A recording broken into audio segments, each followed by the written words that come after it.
Hi friends, welcome back to my YouTube channel. ಎಲ್ಲರೂ ಹೇಗಿದ್ದೀರಾ friends? ಇವತ್ತು ನಾನು ಮಧ್ಯಾಹ್ನ ಲಂಚ್ಗೆ ಈರುಳ್ಳಿ ಮತ್ತು ಟೊಮೆಟೊ ಚಟ್ನಿ ಮಾಡ್ತಾ ಇದ್ದೇನೆ. ನೋಡಿ, ಅದಕ್ಕೆ ಒಂದು ಚಿಕ್ಕ ಸೈಜದ್ದು 2 ಟೊಮೆಟೊ ತೊಗೊಂಡಿದ್ದೇನೆ, ಮತ್ತೊಂದು 2 ಈರುಳ್ಳಿ ತೊಗೊಂಡಿದ್ದೇನೆ. ಚಿಕ್ಕ ಚಿಕ್ಕ ಸೈಜ್ದಿದ್ದು 2 ಟೊಮೆಟೊ 2 ಈರುಳ್ಳಿ ಮಾಡ್ತಾ ಇದ್ದೇನೆ. ನೀವು ಬೇಕಿದ್ರೆ ಜಾಸ್ತಿ ಮಾಡ್ಕೊಳ್ತೀರಾ ಅಂದರೆ ಜಾಸ್ತಿ ತೊಗೊಳ್ಬೋದು. 4 ಈರುಳ್ಳಿ 4 ಟೊಮೆಟೊ ತೊಗೊಳ್ಬೋದು. ಮತ್ತು 2 ಹಸಿ ಮೆಣಸಿನ್ಕಾಯಿ ತೊಗೊಂಡಿದ್ದೇನೆ, 2 ಕೆಂಪು ಮೆಣಸಿನ್ಕಾಯಿ ತೊಗೊಂಡಿದ್ದೇನೆ, ಒಣಗಿದ ಮೆಣಸಿನ್ಕಾಯಿ, ಒಂದು ಸ್ವಲ್ಪ ಹುಳಿ ತೊಗೊಂಡಿದ್ದೇನೆ.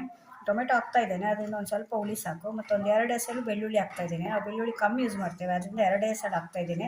ನಿಮಗೆ ಜಾಸ್ತಿ ಬೇಕಾದರೆ ಜಾಸ್ತಿ ಹಾಕ್ಕೊಳ್ಬೋದು ಬೆಳ್ಳುಳ್ಳಿ. ಒಂದು ಸ್ವಲ್ಪ ಕಡಲೆ ಬೀಜ ಹಾಕ್ತಾ ಇದ್ದೇನೆ, ಮತ್ತೊಂದು ಸ್ವಲ್ಪ ಇದು ಒಣ ಕೊಬ್ಬರಿ. ನಿಮ್ಮ ಹತ್ರ ಹಸಿ ಕೊಬ್ಬರಿ ಇದ್ದರೆ ಹಸಿ ಕೊಬ್ಬರಿ ಕೂಡ ಹಾಕ್ಕೊಳ್ಬೋದು. ಮತ್ತೊಂದು ಸ್ವಲ್ಪ ಕರಿಬೇವು. ಇಷ್ಟೆಲ್ಲ ಬೇಕಾಗುತ್ತೆ. ಟೊಮೆಟೊ ಈರುಳ್ಳಿ ಚಟ್ನಿಗೆ ಇಷ್ಟೆಲ್ಲ ಬೇಕಾಗುತ್ತೆ. ಇದು ತುಂಬ ಚೆನ್ನಾಗಿರುತ್ತೆ. ಇದು ಯಾವಾಗ ನೀವು ಮಾಡ್ಕೊಂಡು ತಿನ್ಬೋದು ಅಂದರೆ, ನಿಮಗೆ ಮನೆಯಲ್ಲಿ ದೋಸೆ ಎಲ್ಲ ಮಾಡಿರ್ತೀರಾ ಅಥವಾ ಚಪಾತಿ ಮಾಡಿರ್ತೀರಾ, ಅದರ ಕಾಂಬಿನೇಷನ್ ಆಗುತ್ತೆ. ಮತ್ತು ಅನ್ನಕ್ಕೂ ಕೂಡ ತುಂಬ ಚೆನ್ನಾಗಿರುತ್ತೆ. ಒಂದು ಸ್ವಲ್ಪ ತುಪ್ಪ ಹಾಕ್ಕೊಂಡು ತಿಂದರೆ ತುಂಬ ರುಚಿಯಾಗಿರುತ್ತೆ. ಜ್ವರ ಬಂದು ಬಾಯೆಲ್ಲ ಕೆಟ್ಟಿರುತ್ತೆ ಮತ್ತು ಬಾಯಿ ರುಚಿ ಇಲ್ಲ ಅಂತ ಹೇಳುವಾಗ ಈ ರೀತಿ ಖಾರದ ಚಟ್ನಿ ಮಾಡ್ಕೊಂಡು ತಿಂದರೆ, ಖಾರ ಚಟ್ನಿ ಅಂತ ಕೂಡ ಹೇಳ್ಬೋದು ಇದನ್ನು. ಟೊಮೆಟೊ ಈರುಳ್ಳಿ ಖಾರ ಚಟ್ನಿ ಅಂತ ಕೂಡ ಕರಿಬೋದು. ಅಷ್ಟೇ ಚೆನ್ನಾಗಿರುತ್ತೆ. ಬನ್ನಿ ಇವಾಗ ಹೇಗೆ ಮಾಡೋದು ಅಂತ ನೋಡೋಣ.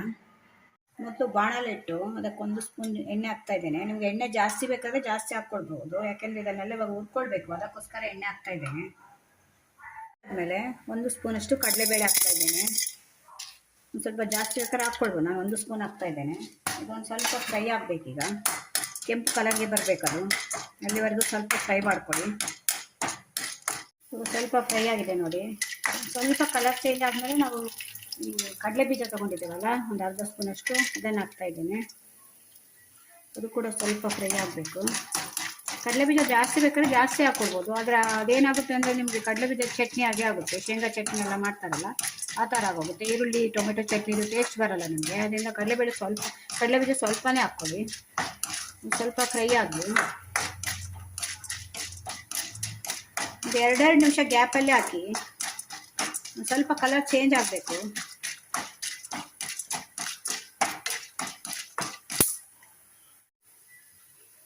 ಇವಾಗ ನೋಡಿದ್ದು ಸ್ವಲ್ಪ ಫ್ರೈ ಆಗಿದೆ.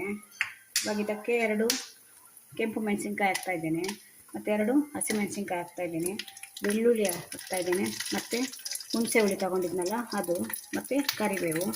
ಇದೆಲ್ಲ ಹಾಕಿ ಒಂದು ಸಲ ಫ್ರೈ ಮಾಡ್ಕೊಳ್ಳಿ.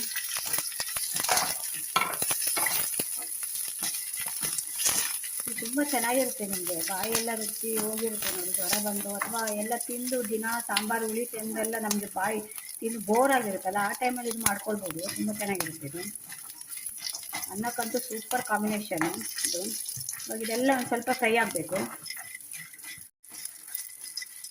ಇವಾಗೆಲ್ಲ ಇದು ಸ್ವಲ್ಪ ಫ್ರೈ ಆಯಿತು ನೋಡಿ. ಇವಾಗ ಇದಕ್ಕೆ ನಾನೊಂದು ಈರುಳ್ಳಿ ಹಾಕ್ತಾ ಇದ್ದೀನಿ. 2 ಈರುಳ್ಳಿ ತಗೊಂಡೆ, ಸಣ್ಣ ಗಾತ್ರದ್ದು ಇದು.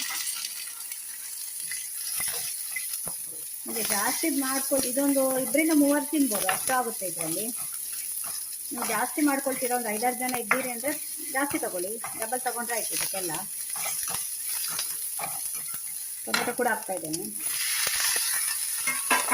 ದಿಢೀರಂತ ಮಾಡ್ಕೊಳ್ಬೋದು. ಮನೆಯಲ್ಲೆಲ್ಲ ಇರುವಂಥ ಸಾಮಗ್ರಿನೇ ಇದೆಲ್ಲ. ಟೊಮೆಟೊ ಇರುತ್ತೆ, ಈರುಳ್ಳಿ ಎಲ್ಲನೂ ಮನೆಯಲ್ಲೇ ಇರುತ್ತೆ. ಮತ್ತೆಲ್ಲಾದ್ರೂ ಟ್ರಾವೆಲ್ ಮಾಡಲಿಕ್ಕೆ ತಗೊಂಡು ಕೂಡ ಹೋಗ್ಬೋದು, ಯಾಕೆಂದರೆ ಇದರಲ್ಲಿ ನೀರು ಮುಟ್ಸಲ್ಲ, ಹಾಗೆ ರುಬ್ಕೊಳ್ತೇವೆ ನಾವು.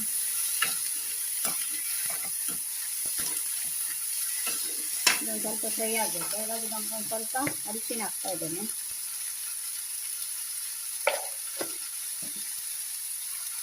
ಚಿಕ್ಕ ಪೀಸು ಬೆಲ್ಲ ಕೂಡ ಹಾಕ್ತಾ ಇದ್ದೇನೆ. ಇದು ನಿಮಗೆ ಬೇಕಿದ್ರೆ ಹಾಕ್ಕೊಳ್ಳಿ, ಇಲ್ಲಾಂದರೆ ಸ್ಕಿಪ್ ಮಾಡ್ಕೊಳ್ಬೋದು ಬೆಲ್ಲನ. ಕೆಲವರಿಗೆ ಸಿಹಿ ಇಷ್ಟ ಆಗೋಲ್ಲ ಅಂತ. ಒಂದು ಸ್ವಲ್ಪ ಉಪ್ಪು ಕೂಡ ಹಾಕ್ತಾ ಇದ್ದೇನೆ. ಒಂದು 1/2-3/4 ಸ್ಪೂನ್ ಉಪ್ಪು ಹಾಕ್ತಾ ಇದ್ದೇನೆ. ಆಮೇಲೆ ಬೇಕಿದ್ರೆ ರುಬ್ಕೊಂಡಾದ್ಮೇಲೆ ನೀವು ಇದನ್ನು ಇವಾಗೆಲ್ಲ ಫ್ರೈ ಆದಮೇಲೆ ಮಿಕ್ಸಿಯಲ್ಲಿ ಹಾಕ್ಕೊಳ್ಬೇಕು.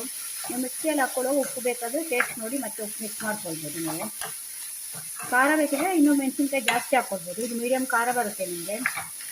ಹಸಿಮೆಣಸಿನ್ಕಾಯಿ ಮತ್ತು 2 ಹಸಿಮೆಣಸಿನ್ಕಾಯಿ, 2 ಕೆಂಪು ಮೆಣಸಿನ್ಕಾಯಿ ಹಾಕಿದ್ರೆ ಮೀಡಿಯಮ್ ಖಾರ ಬರುತ್ತೆ ನಿಮಗೆ.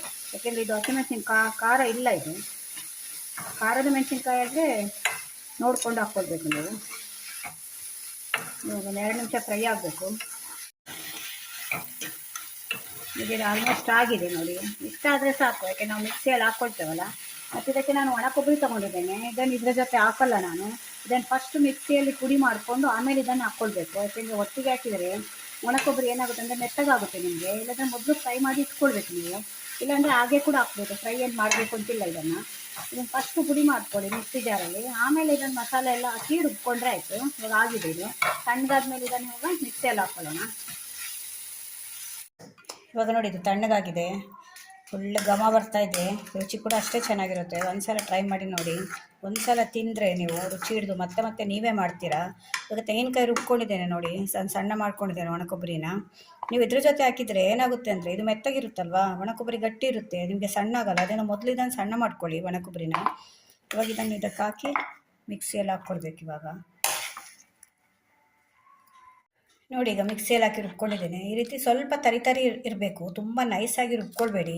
ನೋಡಿ ಹೇಗೆ ಕಾಣ್ತಾ ಇದೆ ಅಂತ, ಘಮ ಹೇಗೆ ಬರ್ತಾ ಇದೆ ಅಂದರೆ ಒಂದು ಸಲ ಟ್ರೈ ಮಾಡಿ ನೋಡಿ, ನಿಮಗೆ ಗೊತ್ತಾಗುತ್ತೆ.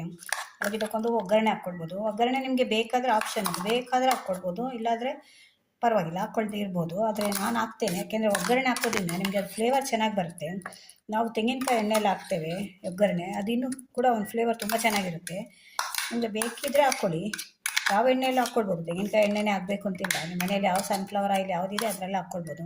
ನೀರು ಮುಟ್ಟಿಸ್ಕೊಳ್ಳದೆ ರುಬ್ಕೊಳ್ಬೇಕು ನೀವು. ಇನ್ನು ರುಬ್ತಿಲ್ಲ ಅಂತೇಳಿ ನೀರು ಹಾಕ್ಬೇಡಿ, ಅದು ರುಬ್ಬುತ್ತೆ ಅದು. ಯಾಕೆಂದರೆ ಈರುಳ್ಳಿ ಮತ್ತು ಟೊಮೆಟೊದಲ್ಲಿ ನೀರು ಇರುತ್ತಲ್ಲ, ಅದರಿಂದ ರುಬ್ಬುತ್ತೆ ಅದು. ಸ್ವಲ್ಪ ಕೂಡ ನೀರು ಹಾಕಬಾರ್ದು, ಹಾಗೆ ರುಬ್ಕೊಳ್ಬೇಕು ಇದನ್ನು. ನೀರು ಹಾಕಿದರೆ ನಿಮಗೆ ಹಾಳಾಗುತ್ತೆ. ಇದು ನೀರು ಹಾಕಲಿಲ್ಲ ಅಂದರೆ 2-3 ದಿನ ಇಡ್ಬೋದು, ಏನೂ ಆಗೋಲ್ಲ.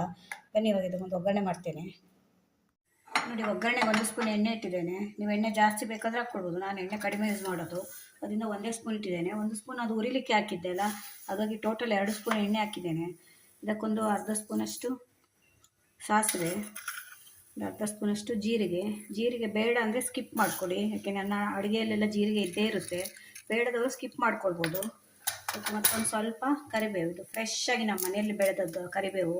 ಆದಷ್ಟು ಕರಿಬೇವನ್ನು ಯೂಸ್ ಮಾಡಿ, ಇದು ಸ್ಕಿನ್ನಿಗೆ, ಕೂದಲಿಗೆ ಎಲ್ಲ ತುಂಬ ಒಳ್ಳೆಯದು. ವಿಟಮಿನ್ ತುಂಬ ಇರುತ್ತೆ, ಇದು ಕಣ್ಣಿಗಂತೂ ಅಷ್ಟು ಒಳ್ಳೆಯದಿದು. ಇದು ಒಗ್ಗರಣೆ ಆದಮೇಲೆ ಅದಕ್ಕೆ ಹಾಕ್ಕೊಳ್ಳ. ಒಗ್ಗರಣೆ ಹಾಕಿ ಇವಾಗ ನಿಮಗೆ ಒಗ್ಗರಣೆ ಹಾಕಿದರೆ ಅದರ ಫ್ಲೇವರ್ಗೆ ನಿಮಗೆ ತಿನ್ನಬೇಕು ಅನಿಸುತ್ತೆ, ಅಷ್ಟು ಚೆನ್ನಾಗಿರುತ್ತೆ. ಅದರಿಂದ ನಾನು ಒಗ್ಗರಣೆ ಹಾಕೋದು. ಬೇಡ ಅನ್ನೋರು ಹಾಕ್ಕೊಳ್ಬೇಕು ಅಂತಿಲ್ಲ, ಒಗ್ಗರಣೆ ಹಾಕಲೇಬೇಕಂತೇನಿಲ್ಲ, ಹಾಗೆ ಕೂಡ ಉಪ್ಪು ಮಾಡ್ಬೋದು ಹಾಕ್ಕೊಂಡು. ನೋಡಿ ಫ್ರೆಂಡ್ಸ್, ಈರುಳ್ಳಿ, ಟೊಮೆಟೊ, ಬೆಳ್ಳುಳ್ಳಿ ಎಲ್ಲ ಹಾಕಿ ಮಾಡಿದಂಥ ಖಾರ ಚಟ್ನಿ ಅಥವಾ ರುಚಿಯಾದ ಒಂದು ಚಟ್ನಿ ರೆಡಿಯಾಗಿದೆ. ಹೇಗೆ ಕಾಣ್ತಿದೆ ನೋಡಿ, ತುಂಬ ಚೆನ್ನಾಗಿರುತ್ತೆ. ನಿಮಗೆ ಇಡ್ಲಿಗೆ ಆಗುತ್ತೆ, ದೋಸೆಗೆ ಆಗುತ್ತೆ, ಚಪಾತಿಗೆ ಆಗುತ್ತೆ, ರೊಟ್ಟಿಗೆ, ಅಕ್ಕಿ ರೊಟ್ಟಿಗೆ ಎಲ್ಲದಕ್ಕೂ ಆಗುತ್ತೆ, ಅನ್ನಕ್ಕೆ ಕೂಡ ಆಗುತ್ತೆ. ಆಲ್ ಇನ್ ಒನ್ ಅಂತ ಹೇಳ್ಬೋದು. ಯಾವುದು ಮಾಡಿಕೊಂಡ್ರು ನೀವು ಇದೊಂದು ಚಟ್ನಿ ಮಾಡಿಕೊಂಡ್ರೆ ಆಯಿತು, ಹೊಟ್ಟೆ ತುಂಬ ಊಟ ಮಾಡ್ಬೋದು, ಅಷ್ಟು ರುಚಿಯಾಗಿರುತ್ತೆ. ಒಂದು ಸಲ ಟ್ರೈ ಮಾಡಿ ನೋಡಿ. ಈ ವಿಡಿಯೋ ನಿಮ್ಗೆ ಇಷ್ಟ ಆದರೆ ನನ್ನ ಚಾನಲ್ನ ಸಬ್ಸ್ಕ್ರೈಬ್ ಮಾಡ್ಕೊಂಡು ನೋಡಿ. ಇದೇ ಥರ ಹೊಸ ವಿಡಿಯೋ ತೊಗೊಂಡು ಮತ್ತೆ ಬರ್ತೇನೆ. Bye friends.